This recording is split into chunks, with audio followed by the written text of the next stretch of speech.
Hola, good morning. It's such a pleasure and honor to be here. I'm very, very sincerely honored to be asked to share ideas in this setting. So thank you, Dawn, thank you. And here's to a really great day ahead. And I love the umbrella metaphor. I didn't know that's why they're umbrellas, and I want to pick up on that. So I'm here to talk about Doughnut Economics in the context of well-being economics. So you're thinking donuts, well-being. And let's just start by recognizing that there are many, many different entry points into talking about new economic thinking that could actually create a better world. Yes, you've got the well-being economy. That's from Wellbeing, We All in Scotland. Doughnut economy, the regenerative economy, got the circular economy, foundational economy, core economy. And we often call these new economics. And it's only because of these kinds of economic thinking that I'm actually happy to say I'm an economist. I don't know if you've ever tried going, hello, I'm an economist. It doesn't go down very well. But if it's this new economics, I mean, I believe this is what our kids, today's students, this is what they should be being taught to give them half a chance of being the kind of economist this century needs.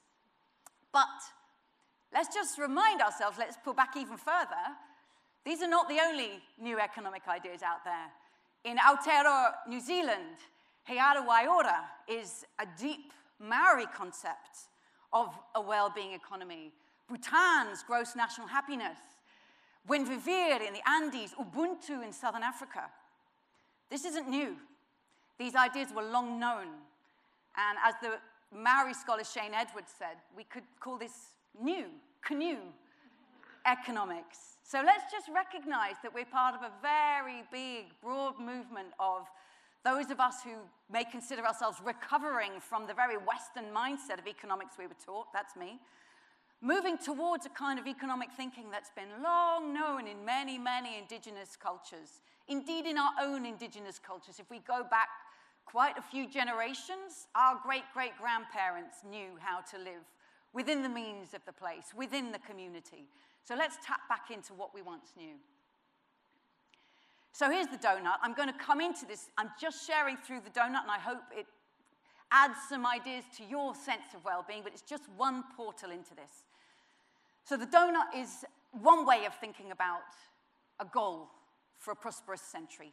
And if you think of humanity's use of Earth's resources radiating out from the center of that picture, then the hole in the donut, that's a place where we want no one to be left, falling short on the essentials of life. That's where people do not have the resources we all need for health and education and housing and food, community, income, clean energy.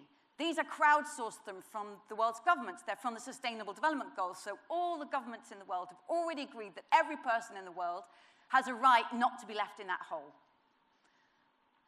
Get everybody over that social foundation. But as we seek to meet our needs and wants, we know that we draw on Earth's generosities. We burn fossil fuels. We take water from lakes and rivers. We convert land for farmland. We build cities. We use fertilizer. We mine the mountains and the forests. And we risk putting pressure on the life-supporting systems of our planetary home. These are the 9 planetary boundaries that Earth system scientists tell us are the critical life-supporting systems that make life work on this planet. So we'd be crazy to kick ourselves over that ecological ceiling. So the shape of progress is not endless growth. It's thriving. In fact, I'm going to invite you. Do you want to just do that with your hands? Oh, you look lovely. Right, that's thriving. Yeah, that's our well-being. And by the way, it's a little bit like a heartbeat. We already know in our own selves, thriving is not endless growth, it's balance. That's what health is. Health lies in balance, having enough food and water and warmth and oxygen and exercise, but not too much of any of them. We live in that Goldilocks zone. That's why we survive and thrive, because we stay balanced. If we can take what we deeply know in our own bodies, from the human body to the planetary body, to me, this is the greatest metaphorical opportunity for us to understand deeply what well-being is. It's about thriving in balance. So when I first drew this diagram, back in 2012, so it's 12 years old. I was blown away by the response to it. A lot of people suddenly picked it up and started using it, and I realized the power of pictures to change the way we think. Sometimes it's all words, words, words, but pictures are very powerful. And so when I looked to other cultures, what are the pictures, the symbols, the icons that other cultures have drawn as their visual representation of wealth or health or well-being or thriving? And I was just blown away to see that again and again, no matter where in the world you are, whether it's the Taoist, the Taoist yin-yang, the triskelion, North American medicine wheel, the Buddhist endless knot, the Maori takorangi, the Indian Dharma wheel, so many cultures have chosen this shape of dynamic balance. And so the donut is tapping into something that's been long known. And for me, it's like coming back, bridging back from what I was taught, that economic success is grow, grow, grow. I hope the donut can help us bridge back towards something that other cultures and other societies tell us, no, there's a deeper wisdom of what success ultimately looks like. Can we get back towards that today? But if that's the goal, we are very far from that. This is the world. All of humanity and the planet. We know we are profoundly out of balance. Billions of people falling short on the essentials of life in countries rich and poor. And we're overshooting not even just 6, but now 7 of the 9 planetary boundaries. So last century's economic theories were not drawn up in light of this picture. Last century's economists didn't see this. So their theories were not designed to solve this. Last century's government policies weren't created with this in mind. They never saw this. Last century's business models weren't designed to turn this story around. They didn't see this. Last century's lifestyles and aspirations of what we think well-being is in our own families and communities wasn't drawn up with this reality in mind. This is our time, us to see this is the state of the world. How do we now come up with theories and concepts? Do we come up with policies, business models, and lifestyles that actually start from this reality and start to turn it around so that we can tell our kids and their kids, this is what we did. This is how I acted as a family member, as a parent, as a teacher, as a policymaker, as a business leader, as an employee, as an activist, as a community organizer. This is what I did once I knew how I helped to turn this story around.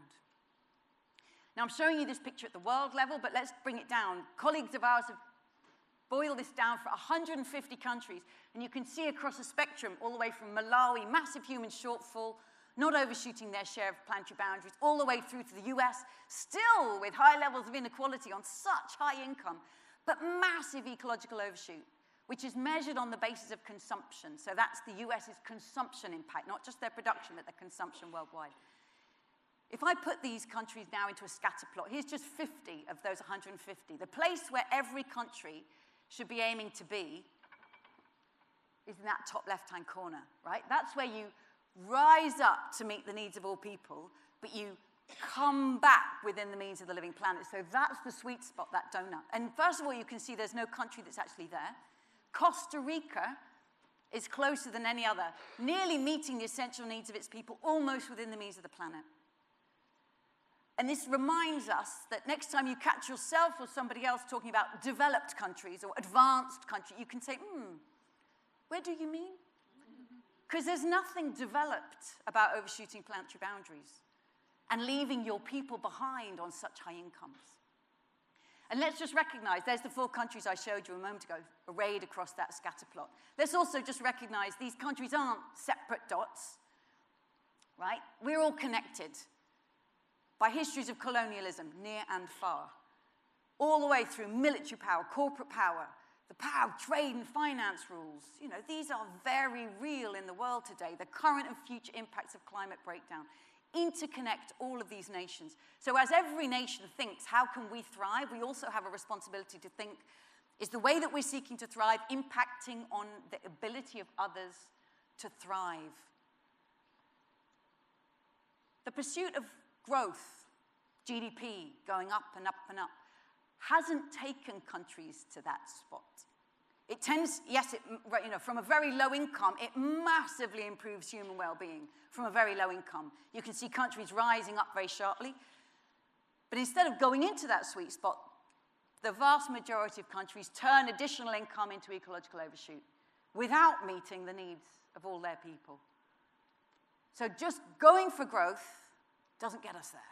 And I can even show you this. These little grey tails, these are like the data tails of each of those nations. So you can see every nation is just shooting past that sweet spot when we just go for growth. Now, you probably heard, like me, on Friday, the Chancellor Rachel Reeves responding to the fact that the UK's growth was just 0.1% in the last quarter. And I was really interested listening to the way she responded to that. She was saying, I wish it was stronger and I wish it would come sooner. And the trouble is, when you narrow down and say our number one goal for this country is growth, you've made it so narrow. All you can say is, I wish it was bigger and I wish it was faster. That's what happens when we diminish our values and our goals into this one number. And for this, I would always turn to a brilliant thinker, Donella Meadows, who was one of the mothers of systems thinking and one of the authors of the Limits to Growth report in the early 1970s. And she said, whenever you hear someone calling for more growth, always ask, growth of what? And why? And for whom? And who pays the cost? And how long can it last? And what's the cost to the planet? And how much is enough? Now, what you'll notice there is that Donella Meadows is not against growth. She's just saying, you've got to be subtle, thoughtful about what it is you're asking for. And that's why a well-being economy concept takes us into answering those questions. It gives us the granularity of making sense of what it is we're actually aiming for with our economy. I think if we're going to aim for well-being economies, we need to turn the direction of those arrows around, right? We need to see low-income nations rise up and meet the needs of their people without overshooting planetary boundaries, like almost all before them have done. Middle-income countries reorient, meet the needs of their people while coming back within. And high-income countries, like the UK, like all the nations in the UK, like all high-income countries, coming back within planetary boundaries while finally meeting the needs of all of their people, because we certainly have the resources to do so.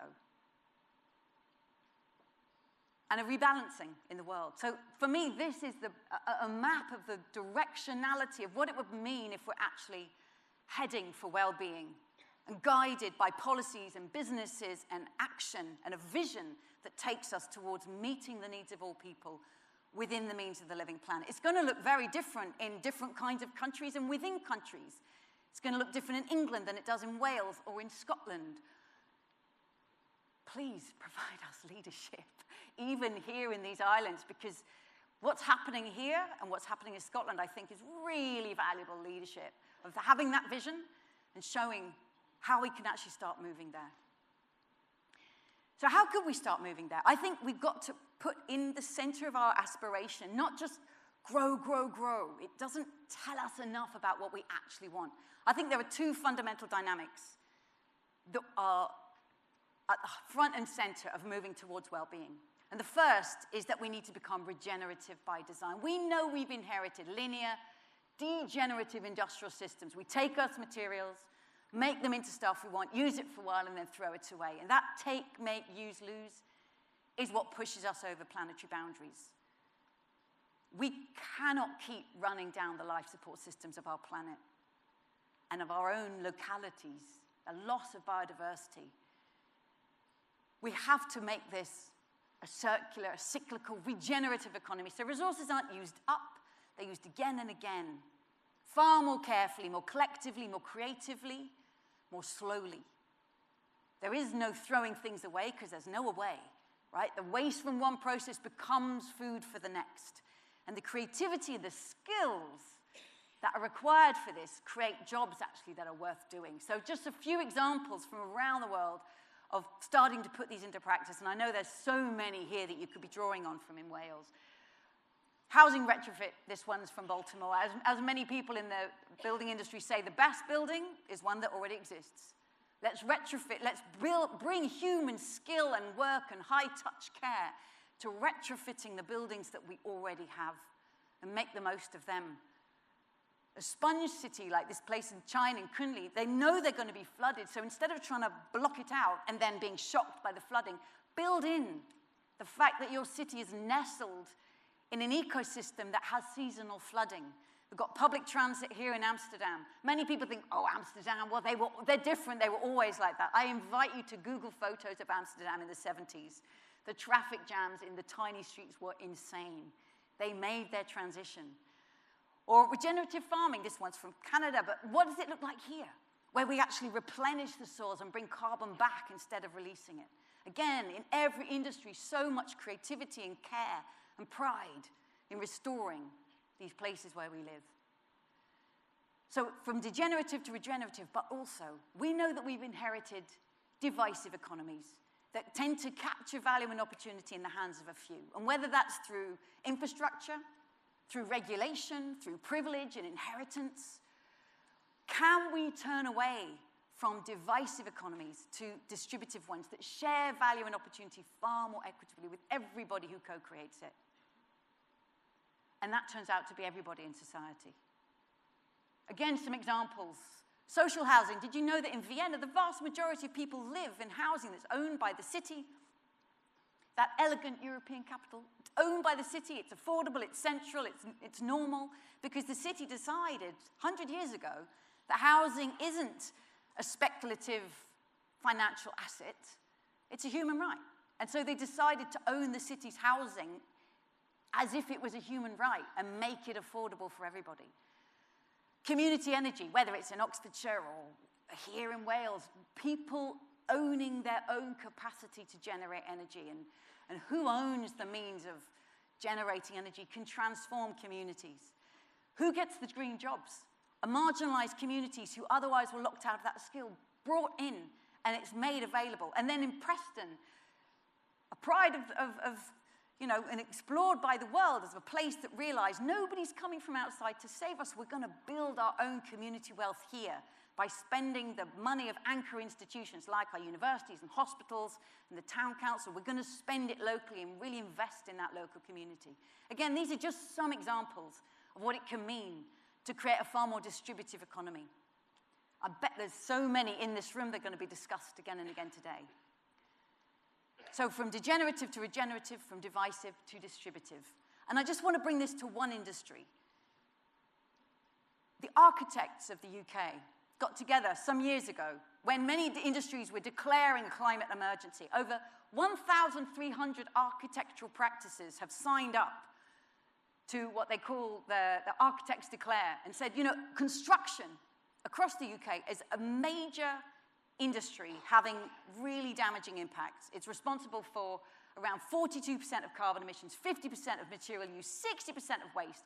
And we know that there's been a massive decline in biodiversity across different nations in the UK, and we know that construction has a large part to play in that. And so the architects and the construction industry came up with what they call building blocks for architecture and building and construction that would actually be regenerative and distributive by design. They said, we've got to be efficient with resources. We need a plan that decarbonizes construction and retrofit. We need a plan that kickstarts a circular economy. We want to be mandated to have material passports, material banks, to be accountable for the use of materials. We need a plan that centers just and green transition by ensuring that the infrastructures we create green jobs, bring back biodiversity, are far more equitable. And we've got some foundations. We need climate literacy across the nation. Align the economy with well-being and planetary limits. Safeguard future generations' ability to act. And foster climate leadership. This is the architects of the nation saying, please, give us a policy framework that means that when we are working on buildings, whether we're building a new one or retrofitting an existing one, what we do will be regenerative and distributive by design. And you'll notice that they're not saying scrap planning regulations. They're saying, please, put in place policy that will make what we do contribute to the future we want. They're pleading for policy that actually brings about regenerative and distributive design that means that they will be contributing to a well-being economy. And then imagine that across so many industries. So what would it look like to put in place those policies? What would it mean for Wales to aim to live in the donut? Many, many regions or cities and nations and states have asked this question, so I'm playfully going to just quickly imagine it and invite you to ask this question throughout today and indeed the months ahead. Well, when we take the donut, we like to unroll it to make some space and ask between that social foundation and ecological seeming this little question, but it's actually not a little question at all, it's a very big one. How can Wales become a home to thriving people in a thriving place while respecting the well-being of all people and the health of the whole planet? That is a big, complex question, I know. So we tend to break it into what we call 4 lenses, where we talk about local aspirations and also global connections, because we know that every place is connected to the whole world, and therefore we have a responsibility. So let's start with the local aspirations. What would it mean for everybody in Wales to thrive? What does that mean here? For everybody to meet all of these essentials of the social foundation. That is, of course, your local conversation. What do we envision for everybody here? Who's left falling short? How can we bring them above that? So we know that we're meeting the needs of all people here. But also, what would it mean for Wales to become as generous as her own nature? And this question comes from biomimicry thinking. We know that nature in every place of the earth has an amazing generosity. She sequesters carbon. She stores groundwater after a storm. She houses biodiversity, cleans the air, cleanses the water, cools the air on a hot day, makes us feel at home. What if we could make our cities, our settlements, our villages, our agriculture, our industries, our ports, as generous as the nature in which they're nestled? How can we make places that sequester rather than release carbon, that absorb water rather than have flash flooding, that cool the air instead of having an urban heat island effect? And of course, these places will be so much more resilient to the impacts that we know are coming of climate change. So these are the local aspirations, but we know every place is nestled in the world. I mean, even just think about this amazing room we're in. Think of the clothes that we're all wearing. They've come from all over the world. The lights, the devices, the screen, they're not made in Wales or the UK. They've been imported. And so we are benefiting from materials and energy that have come from around the world. So we have to think about our relationship to all others. How can we come back within planetary boundaries? How can we reduce our carbon footprint and our material use so that we are living within our share of Earth's resources, so that there's enough for others around the rest of the world?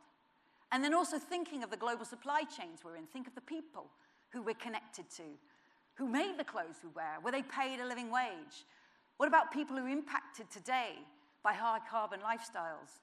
What about the welcome to those who come seeking refuge? What's the culture of welcome, the policy of welcome, the policies? These and many, many other ways to think about our relationship to people worldwide. So these are what we call the 4 lenses of a portrait of a place. And it can be done from a neighborhood to a town, to a city, to a region, to a state, to a nation. You can also just use it as a canvas for thinking about any particular issue. Say you wanted to think about the future of food or water or housing or transport or agriculture here in Wales. You could use this as a canvas for just making sure you're thinking about all of the different angles. What's already happening, right? What already is in motion? What's some blue sky thinking we can draw on? What's some inspiration from other places? And how are these all interconnected? So it helps us just think about so many different issues and come into one conversation rather than remaining in siloed different interests. So I just want to end by showing you some examples of places around the world that have chosen to use this framework, because there's over 90 local governments from a district to a state to a city, municipality, that have chosen to use this kind of framework in their imagining towards a well-being economy. Glasgow created its own portrait, right? And they began exactly by asking themselves those questions in a really participatory way, involving the people of the place, imagining and thinking through our impact and our well-being and our ecology and our global impact. So really that wide question. And I have to say, it's not easy. It's not easy to publish this. This is not pretty data. to say, oh, we recognize that we here are actually overshooting planetary boundaries. But this is really admirable to publish because it means you've taken a big first step to saying, now we know and we can do something about it. And we're really proud that we're improving the well-being of people here while coming back within those boundaries.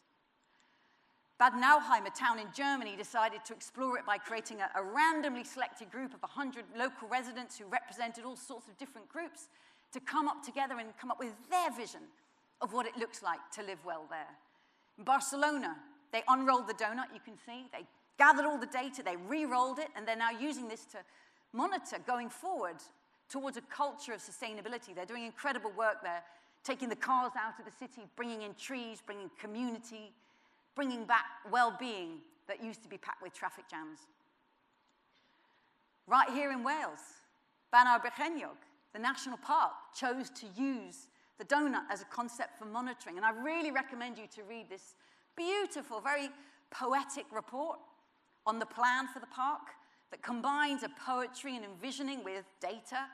It says, this is how we want to transform these lands together. Cornwall took the concept and have made it into a decision-making wheel. So now in Cornwall, every infrastructure project gets put through this wheel. Does this plan improve people's well-being and the environment, or does it undermine it? And how can we change the plan so it's actually going green on this? But they're also using it to monitor themselves over time. And you can see, without me even explaining by the traffic light colors, what in Cornwall has been getting better, what's getting worse, not yet changed. That tells you so much more than whether your Cornish GDP went up or down by 0.6 or 0.1% of GDP. This is actually the data that tells us about well-being, human and ecological, in the granularity that means we can all be part of that conversation. We found time and time again, these local places said, if we're going to transform, we need to think about the design of our own institutions. So I invite you to think about this too. Whether it's local government, as I'm talking about here, or even a company. What's the deep design of an institution? If you think about a council, why does it exist? What's it in service of? What is that vision? Is it for well-being? What are the network of relationships, the people who are involved with the local residents, the businesses, the community, our network of other places? Do they hold our values or do they undermine them? How is this place governed? Who's in the room when decisions get made? Is nature in the room? Are marginalized communities in the room? Are future generations in the room? How are things here owned? Is the ownership of this place aligned with the possibility that everybody could thrive and benefit? And where's the finance coming from? And therefore, what is that finance expecting and extracting, or is it reinvesting in this shared purpose? And we invite localities to really dive into their own organization and ask, what do we need to stop doing and let go and leave behind because it's holding us back? And what can we start now or spread or amplify that's within our power to do that? I invite you to have that conversation, whether it's about your own organization or your company or your NGO or your council or government, because when we change the deep design of our organizations, it unleashes utterly new possibilities. And here's some examples, very different settings that places have explored this. So, if that's of interest to you, we've just released as Doughnut Economics Action Lab this update of our cities report, full of examples of places around the world that are getting started in so many different ways using these tools. These tools are in the commons. You're welcome to pick it up and use it for your own organization, your town, your district, the nation. But lots of inspiration from other places and how they're getting started. This is one entry point into well-being. But also there's communities, right?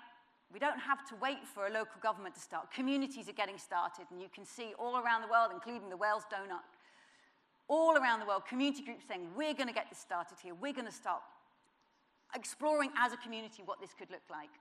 One example from Melbourne, an amazing coalition of organizations in Melbourne brought together the metropolitan data, bringing together so many different stakeholders and interest groups to say, come on, let's envision this. And they did this after those terrible wildfires that burned so much of their city. Sometimes it takes a terrible crisis for people to say, this is so clear to us now, this does not work. Then what? And now we turn to the places and inspirations where there is a vision for well-being. a positive thing that we want to be for. Also in Ireland, a wonderful network, the Irish Doughnut Economics Coalition, bringing together people, saying, how can we do this? So places near and far, communities near and far, blending this with other tools from Wellbeing. I invite you to explore them if they look useful and irresistible to you. At Doughnut Economics Action Lab, we put everything that we create on our platform. It's in the commons. It's free for anybody to take and adapt. We just ask people to share back because we know one of the most powerful things we have is peer-to-peer inspiration, right? We get started when other people like us start doing that thing we thought was impossible. There's a mass migration going on right now from formerly Twitter X. People are suddenly leaving it. And you can see that sudden critical mass. People just leave and go somewhere else because it's time. And other people like me are leaving. And I think we're going to see more of these sudden moments when something that seemed impossible, suddenly it's what everyone's going to do. And we have to be prepared for those and invite them to a good place. So all of our tools are online. I also really invite you to check out the Wellbeing Economy's Policymaker course. If people are involved in policymaking, we at Deal, together with the Wellbeing Economy Alliance, have created fantastic resources for policymakers to help them think about framing work in the policymaking frame and how you encounter resistance and responses, so bringing this into policymaking. But let me leave you with this invitation to Wales. What does it mean for Wales to meet the needs of all of her people within the means of the planet? A good life here, respecting planetary boundaries. To me, this is a core vision for Wellbeing, and I can't think of any place I'd rather be right now, showing leadership with a positive vision. Thank you very much, and I really look forward to what we do today. Diolch.